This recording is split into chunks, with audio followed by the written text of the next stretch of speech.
Doctor, there are two questions in Kannada. One is from a mother. For small children, there are hairs below the cheeks. ಮಕ್ಕಳಲ್ಲಿ ಗಲ್ಲದ ಕೆಳಗೆ ಬರುವ ಕೂದಲಿಗೆ ಶಾಶ್ವತ ಪರಿಹಾರ ಇದೆಯೇ?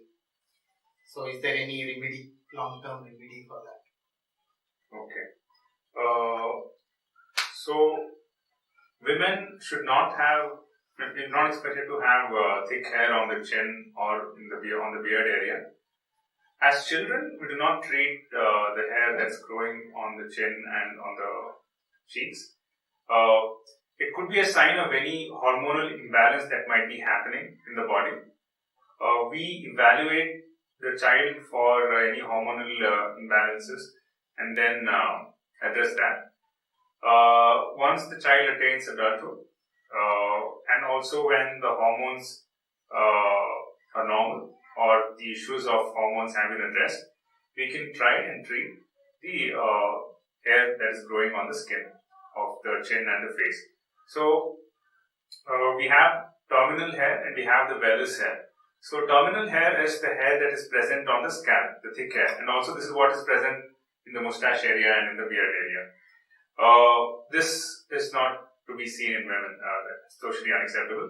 So, the goal of the treatment would be to convert these terminal hair into vellus hair. Vellus hair is what we see on our hands, or also the fuzzy type of hair that's seen on the face of children, babies. So, how is it done? Well, there are certain lasers which are used. We have the long pulse Nd:YAG laser, and then there's the diode laser. In my clinic, I use the diode laser. So, the wavelength of this laser is absorbed by melanin, the pigment present in the melanocytes. These melanocytes are present around the hair follicles, hair bulb. They get heated up on absorbing this wavelength, and this causes the destruction of the stem cells of the hair follicle, and that's how we cause a reduction in the hair. So, the hair does not completely go away. The hair just becomes vellus from terminal. It becomes thin instead of being thick. It takes about 6 sessions, 4 weeks apart roughly, to get a 95% reduction in the amount of hair on the skin. Why does it take 6 sessions? It is because at any point in time, about 85% of the hair is in the growing phase. And it's only the growing hair which will respond to the treatment. And the remaining 15% is what we're trying to target in the rest of the sessions. So that's the reason it takes about 6 sessions. So is this permanent? Well, it's not permanent in the sense that no maintenance sessions will be required. After having caused a miniaturization of these hair follicles from terminal to vellus, the body's hormones will try and stimulate these hair follicles. So this can take anywhere between 1.5 to 2 years or even longer. So whenever one starts to notice that there is some thick hair developing on the skin which has already been treated, one can just get another maintenance session done. So that's about 6 sessions, 4 weeks apart, then one maintenance session done once in maybe 1.5 to 2 years. So that's how we manage hair on the face. Okay. So hair can be managed. Yes. So, but for childs, we have to check that for us. Yes, children we have to assess. We'll have to wait for them to become adults.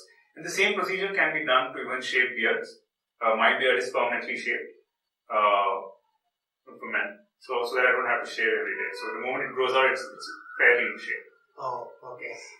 Yeah, nowadays this has become a trend, doctor, because looking at Yash and all, yes.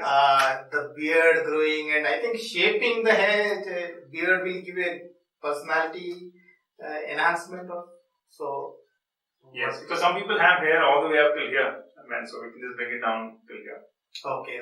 You can give a perfect shape. Yes, perfect shape. Okay. And the thing is, men's beard, responds very well to treatment. The reason is they have thick hair all over, and thick hair means more melanin to absorb all of this energy that's given through laser devices. Thinner hair is more difficult to treat because less melanin, so we have to use higher laser energies to treat. So it's a little tricky. The reason is it's always safe to use lower amount of laser energy because melanin, the pigment, is present both in the hair and also in the skin. So when we start increasing the energy of the laser, it becomes a little tricky because you also need to prevent burning the skin. So of of course, all the lasers come with a very, very good cooling tips as well. It's almost freezing there when you touch the laser device. Okay. So equipments are very, very sophisticated. Yes. Thank you, doctor.